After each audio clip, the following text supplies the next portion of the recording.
Eu gostaria de convidá-lo a abrir sua Bíblia no Evangelho de Mateus.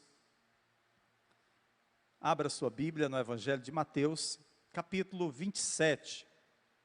Nós vamos ler um único versículo, versículo 45. O tema dessa nossa ministração é uma noite especial. E nós vamos saber por que essa é uma noite especial. Diz assim a palavra de Deus no Evangelho de Mateus, capítulo 27, verso 45.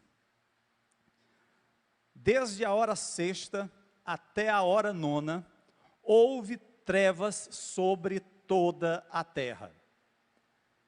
Em torno do meio-dia até as 3 horas da tarde, quando o sol é mais forte, mais intensa é a claridade. Naquele instante em que Jesus estava na cruz, estava dando o seu brado, foi quando o sol se escureceu. Foram 3 horas de escuridão, uma noite em pleno dia. E é sobre esse tema que nós queremos meditar na palavra de Deus. Quando eu era garoto, eu não gostava muito quando chegava a noite. Era um momento em que as minhas brincadeiras eram interrompidas. Eu ouvia logo minha mãe dizer: menino, entra para casa, que está na hora. E aí eu tinha que me despedir dos colegas, cada um ia para a sua casa, e eu sabia que era hora de tomar banho, jantar e dormir. Nesse tempo não tinha televisão, o máximo que a gente ainda ouvia era um rádio. Aquele era um período que eu não gostava muito da noite. Além disso, à noite, quando a gente é criança, e a gente não conhece ainda o Evangelho, é cheio de pavores, de medos, barulhos, sombras, e tudo aquilo me deixava assim, olha, amedrontado. A vontade era ficar no colo da mãe o tempo todo. Mas, com o passar dos anos, a minha atitude mudou. Agora, eu amo as horas da noite. O clima é mais ameno, especial aqui no nosso Ceará. O barulho da agitação do dia diminui bastante. E em especial para quem está na labuta, no trabalho, é o momento em que a gente retorna para casa, para o convívio da família, para o momento de descanso com os seus familiares. E, claro, também a oportunidade nos dias de culto de estarmos na casa do Senhor, adorando ao nosso Deus, juntamente com os irmãos. Mas a minha apreciação pela noite, ela é maior quando eu vou para o interior. Eu tenho alguns familiares que moram lá na cidade do Barrento, interior de Itapipoca. E ainda é muito bom porque já tem energia, mas quando comparado com a noite, até porque as casas são distantes uma da outra, a gente olha a noite escura e vê o brilho das estrelas, ou quando é uma noite de lua cheia, a gente contempla a beleza da lua, e a gente vê toda a majestade da criação de Deus, o seu brilho e a sua grandeza. E eu fico bons momentos observando, contemplando tudo isso que Deus criou. E como eu fico grato a Deus pela oportunidade dele me dar mais um dia, porque chega a noite e a gente agradece a Deus por mais aquele dia. Foi Deus quem criou a noite também para o nosso sono restaurador. É um tempo em que a gente tem as nossas energias restauradas. Depois de um dia estressante, cansativo, é o momento em que a gente pode deitar na cama ou na rede e tirar aquele sono gostoso, restaurador das nossas vidas. Mas embora nós precisemos dormir todas as noites e não tenhamos controle do que acontece durante as horas de sono, porque nós não controlamos, os sonhos, não controlamos os roncos, não controlamos nada, quando estamos dormindo. Mas a palavra de Deus diz lá no Salmo 121, que foi o salmo que nós lemos na abertura desse culto, que o Senhor é o protetor de Israel, e Ele não dormita, Ele está sempre velando, alerta pelo seu povo. O seu trabalho não cessa quando nós fechamos os olhos e nos rendemos ao descanso da noite. De fato, assim como os nossos olhos físicos não conseguem perceber o que está acontecendo no escuro, as limitações humanas também nos impedem de ver o que o Senhor está realizando no mundo espiritual. O cuidado de Deus para com as nossas vidas, porque todos nós sabemos que o inimigo das nossas almas procura nos matar, nos destruir. Mas o Senhor, Ele cuida de nós. O Senhor é a nossa proteção. O nosso Pai, Ele revela o que Ele quer que nós saibamos acerca desse tempo que se chama noite. E nós separamos aqui alguns momentos que são impactantes para o povo de Deus e que fala de acontecimentos que ocorreram em um momento de noite. O primeiro deles é bem conhecido, e talvez a noite mais famosa da história de Israel, que é quando acontece a instituição da Páscoa.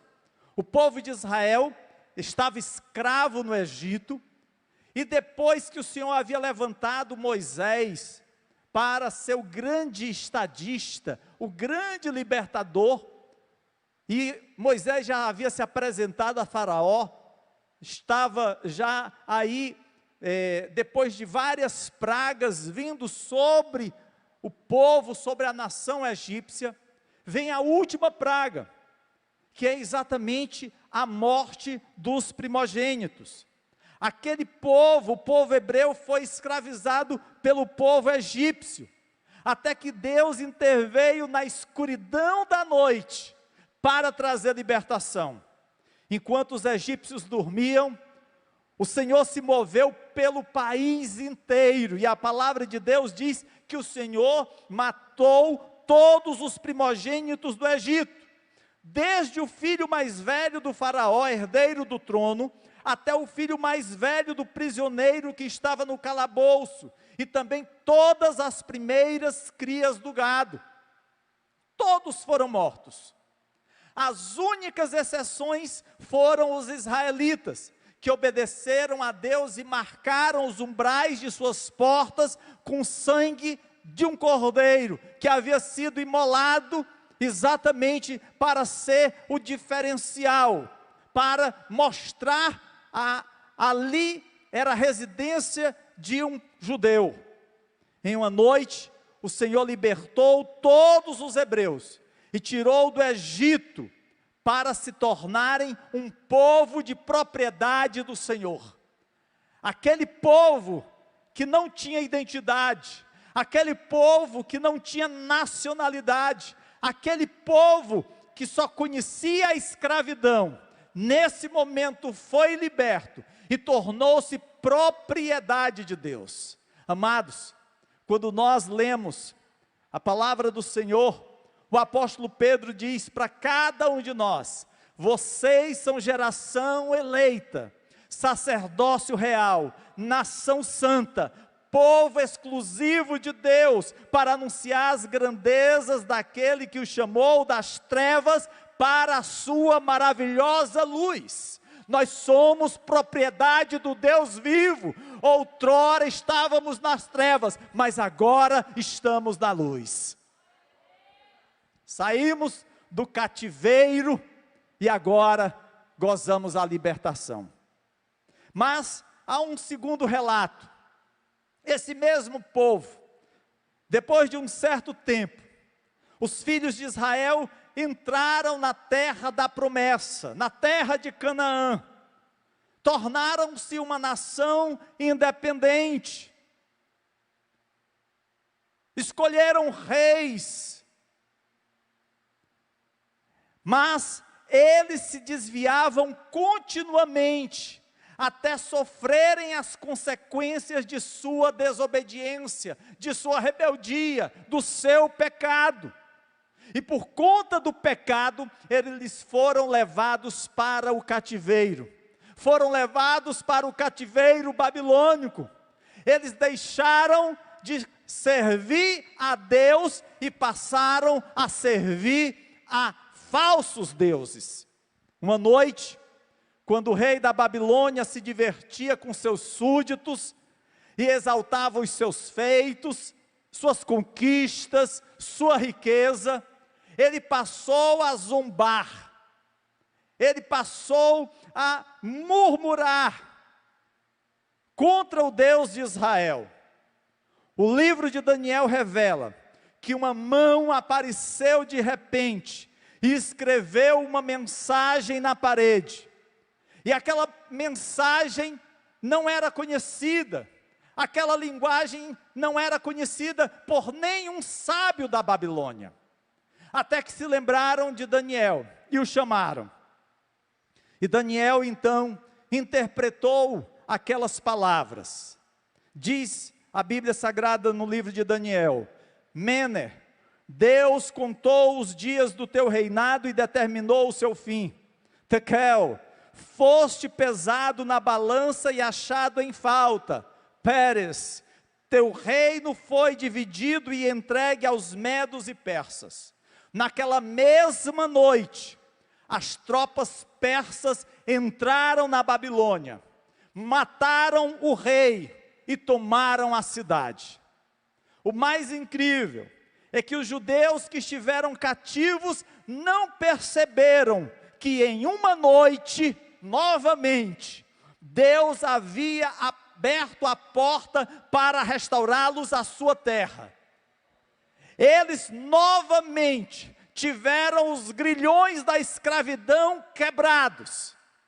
E a palavra de Deus diz que depois do primeiro ano do reinado medo-persa, o rei persa libertou o povo judeu para retornar à sua terra natal, a Israel. Paulo, o apóstolo missionário, fez uma declaração que representa a nossa libertação.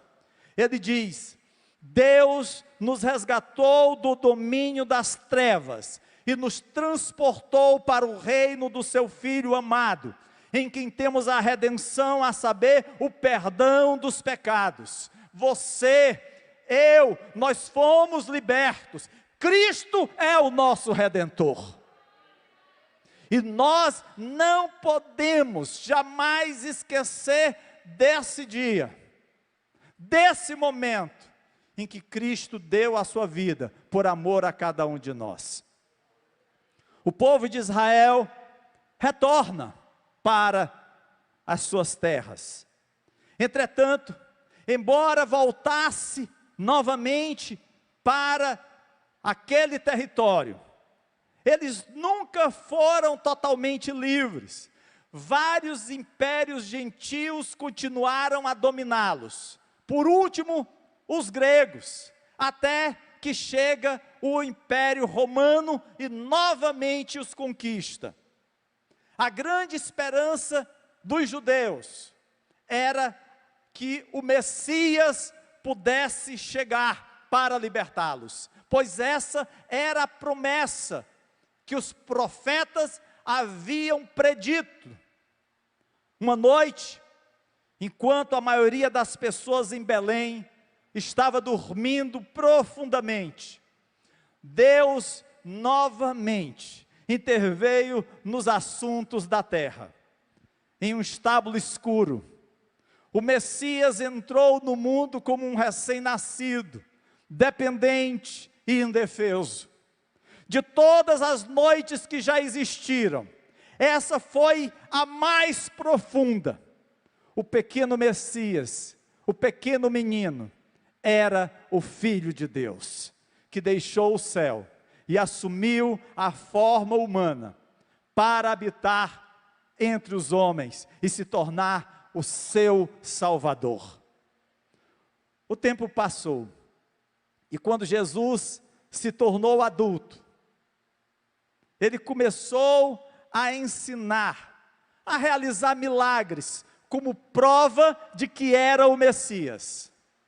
Grandes milagres. Todos os dias eu tenho tido a oportunidade no meu canal de postar os milagres de Jesus. Hoje, por exemplo, nós falamos exatamente do momento em que o Senhor manda Pedro tirar uma moeda da boca de um peixe para pagar um tributo. Quantas maravilhas Deus não fez enquanto estava aqui na terra. E Ele continua fazendo. Grandes obras o Senhor continua realizando. Mas a palavra de Deus diz que Jesus, Ele tinha o seu ministério, e por 3 anos, Ele continuou pregando, libertando os cativos do demônio, expulsava demônios, trazia cura aos enfermos, operava maravilhas, quando mandou aquietar o mar e o vento. Grandes obras o Senhor realizou. No entanto, os judeus relutavam em aceitá-lo. Os líderes aceitavam de má vontade tudo aquilo que Jesus ensinava, e procuravam de alguma forma prendê-lo. Uma noite, Nicodemos, um importante fariseu, que era mestre, ele veio a Jesus com as suas perguntas. E lá no Evangelho de João, no capítulo 3, está registrado esse diálogo entre Jesus e Nicodemos. Foi exatamente uma noite, na escuridão da noite, e Jesus explicou a Nicodemos que ele havia sido enviado pelo Pai, para que o mundo pudesse ser salvo por meio dele. Aquele homem que era conhecedor das leis, aquele homem que estava ávido por um encontro com o Messias, ele ainda não havia sido convencido acerca de Cristo como Messias. E aí Jesus, ele diz: a luz veio ao mundo, mas os homens amaram mais as trevas do que a luz, porque as suas obras eram más. Ainda hoje, queridos, nós vemos isso acontecer. Quantas vezes temos testemunhado para os nossos familiares acerca da obra transformadora, salvadora de Jesus Cristo? Quantas vezes nós não temos falado de Jesus na escola, na faculdade, no trabalho? E quantos não têm relutado em ouvir e atender a mensagem das boas novas de salvação? A luz veio ao mundo, mas os homens amaram mais as trevas do que a luz. A hostilidade daqueles líderes judeus em relação a Jesus continuou. Crescia a cada momento, porque Jesus não se encaixava na expectativa deles em relação ao Messias. Eles aguardavam um Messias militar, alguém que pudesse conduzi-lo em luta contra o Império Romano, que subjugava, que dominava os judeus. Eles queriam um Messias que pudesse conduzi-los à batalha. Mas a mensagem de Jesus era diferente. Ele não falava de guerra, ele falava de paz. Ele não falava de ódio, ele falava de amor, de tolerância. Aquela mensagem não era receptiva, não era aceita pela liderança dos judeus. Até que um dia, Judas, um dos discípulos de Jesus, também ficou desiludido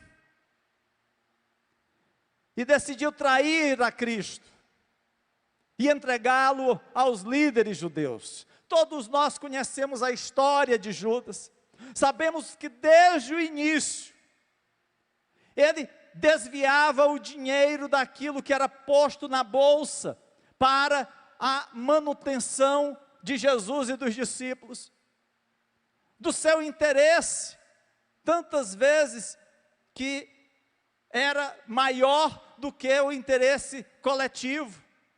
E naquele instante, naquele momento, ele entende que só havia uma coisa a fazer, era entregar Jesus e receber uma recompensa. Ele não poderia sair sem ganhar alguma coisa. E ele toma a decisão mais terrível de sua vida. Durante uma noite de celebração da Páscoa, Jesus havia pedido aos discípulos para prepararem aquelas que seria a sua última ceia com os seus discípulos em vida. E aí, naquele momento, Jesus diz a Judas: o que você está para fazer, faça depressa. E ele saiu imediatamente para iniciar o processo que colocaria Jesus na cruz e provocaria a redenção dos homens. Queridos, depois que Judas sai, Jesus continua com os seus discípulos e participa daquela ceia, daquele momento tão maravilhoso, tão auspicioso, aquele momento que seria instituído para a igreja, após a morte e a ressurreição de Cristo, e que nós teríamos em memória aquilo que nos traz esperança, o sacrifício de Cristo na cruz do Calvário. A palavra de Deus diz que depois que Judas saiu, ele e os demais discípulos caminharam para o Monte das Oliveiras, e chegaram num jardim, ainda era escuro, ainda era noite, e nesse momento Jesus implorou a seu pai dizendo: meu pai, se possível, afasta de mim este cálice, contudo, não seja como eu quero, mas sim como tu queres. Aquele que nunca conheceu o pecado, foi separado do Pai, e logo mais levaria os pecados dos homens. E apesar de Jesus temer aquela experiência, ele se submeteu ao Pai, porque não havia outra maneira de salvar os homens pecadores. A palavra de Deus mostra tudo o que acontece naquela noite. Os soldados vêm e prendem a Jesus, o colocam em grilhões, o levam às autoridades judaicas. Ainda à noite ele é acusado. Os seus discípulos fogem. Pedro acompanha de longe para ver o que acontecia. E naquela noite, a palavra de Deus diz que Pedro nega a Jesus. Queridos, dentro de algumas horas, o nosso Senhor seria pendurado em uma cruz. Sofreria dores excruciantes, humilhação, zombaria. Naquele caminho até a crucificação, ele sofreu. Mas a palavra de Deus diz que ele foi levantado no madeiro. Ele foi erguido. E por 3 horas do dia, da hora sexta até a hora nona, do meio-dia até as 3 horas da tarde, a palavra de Deus diz que as trevas, a escuridão cobriu a terra. O dia se tornou noite. Essa é a noite mais especial para as nossas vidas, porque lá na cruz, ele bradou, ele gritou, ele disse: está consumado. Aquela condenação que seria sua, que seria minha, ele tomou para si. O Cordeiro de Deus, perfeito, pagou a penalidade pelo seu e pelo meu pecado, para que todos nós, todos aqueles que nele creem, fossem declarados justos, declarados não culpados, justificados, e só assim pudessem receber a vida eterna. Nenhum de nós pode entender, queridos, o que aconteceu naquele momento das trevas, da escuridão, em que o dia se tornou noite. Nós não podemos imaginar o sofrimento de Jesus, e eu não estou me referindo do sofrimento físico, porque realmente Jesus fisicamente sofreu muito, os açoites que rasgaram a sua carne, os espinhos que furaram a sua testa, os pregos que perfuraram a sua carne, quebraram seus ossos. Tudo isso produziu dores lancinantes, fortes, intensas. Mas a maior de todas as dores naquela noite, naquela escuridão, sobre os pecados. Nós não temos ideia do peso do pecado. E por não termos ideia do peso do pecado, nós continuamente pecamos. Mas um dia, quando estivermos na glória, vamos ter revelado toda essa carga que era nossa e que Ele levou sobre si. Tudo que nós podemos fazer nesse momento é crer, é nos render totalmente a Cristo e agradecer pela nossa salvação, pois não somos merecedores, não somos dignos, mas Ele nos amou primeiro. Ele nos amou primeiro. Os discípulos estavam em polvorosa, estavam desesperados com a morte de Jesus. Talvez eles pensassem: o que nós vamos fazer agora? Aquele com quem andamos por 3 anos, que vimos realizar tantos milagres, tantos prodígios, está morto. Aquele que nos ensinou coisas maravilhosas, que encheu nossos corações de alegria, não mais vive. Por que que Deus deixou o Messias morrer? Por que que Deus permitiu que o prometido fosse a cruz? Ele era o Filho. Agora, ao que parecia, não haveria um reino, nem glória. Jesus foi sepultado. E para muitos dos discípulos, a esperança foi perdida. No entanto, queridos, na escuridão da manhã de domingo, um milagre aconteceu. Quando algumas mulheres chegaram ao túmulo, ainda muito cedo, o sol ainda não tinha saído, ainda estava escuro. Algo tremendo havia acontecido. A pedra que fechava o túmulo não estava mais no seu lugar. O corpo que ali havia sido depositado não mais estava ali. Ele ressuscitou, aleluia! Glória a Deus. Enquanto o mundo dormia, o Filho de Deus ressuscitou. E como diz o cântico, porque Ele vive, eu posso crer no amanhã. Essa é a esperança da igreja. Essa é a esperança da noiva do Cordeiro.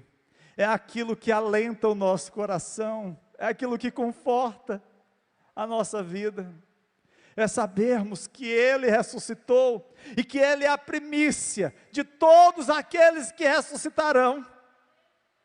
Quando a gente olha para a história da igreja e vê tantos homens e mulheres que sofreram pela causa do Evangelho, muitos deles que foram levados aos coliseus romanos, mortos pelas feras, decapitados, queimados em fogueiras,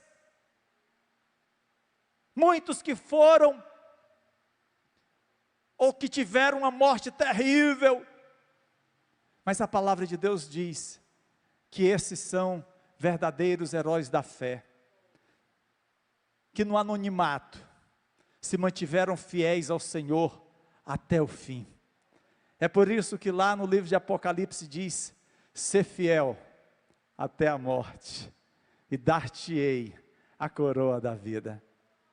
Nós não sabemos o peso da perseguição, nós não sabemos as lutas, que muitos daqueles irmãos nossos, que descansam no Senhor, sofreram, ou até mesmo, ainda hoje, aqueles que são perseguidos, por causa do nome de Jesus, nós não sabemos, nós temos liberdade,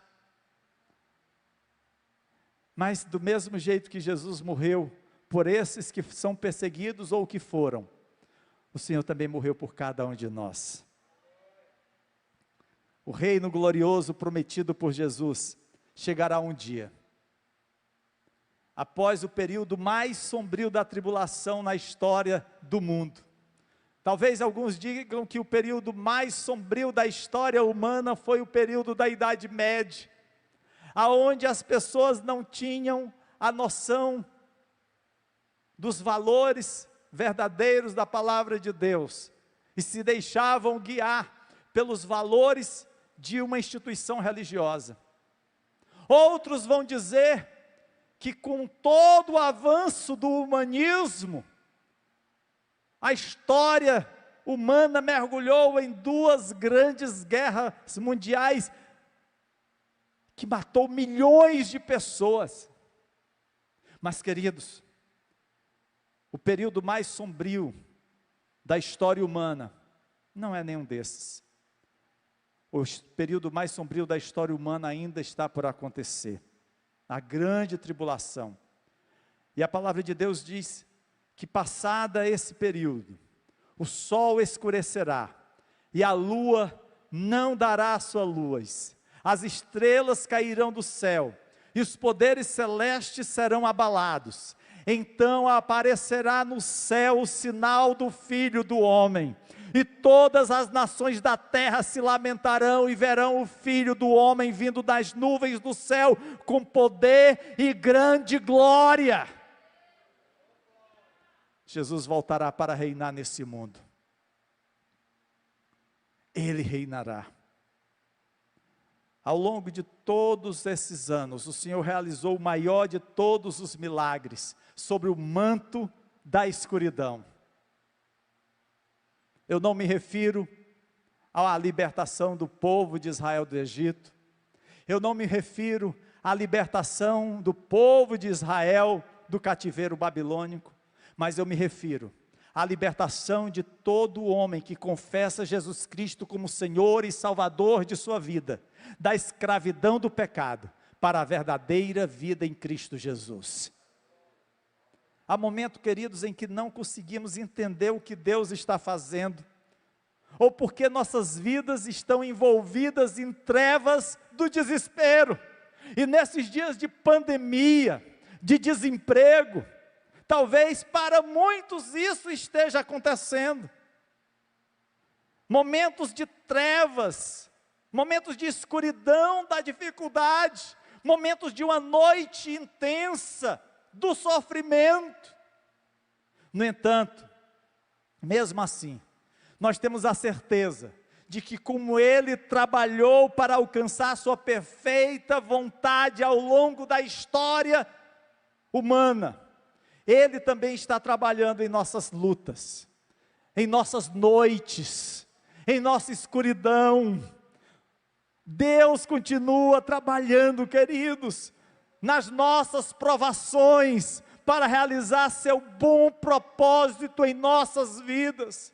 Por isso nós não podemos nos desesperar, por isso que nós não podemos deixar de andar nos caminhos de Deus. A murmuração não pode alcançar os nossos lábios, os maus pensamentos não podem habitar a nossa mente, as atitudes egoístas não podem ser uma prática nas nossas vidas. quando a vida pareceu uma noite interminável, onde o choro é intenso, aonde você só consegue ver tristeza, luta, problema. Lembre-se, a alegria vem pela manhã. Tudo o que nós precisamos lembrar é aquilo que o salmista no Salmo 139 declarou: nem as trevas são escuras, a noite brilhará como o dia, pois para Deus as trevas são luz.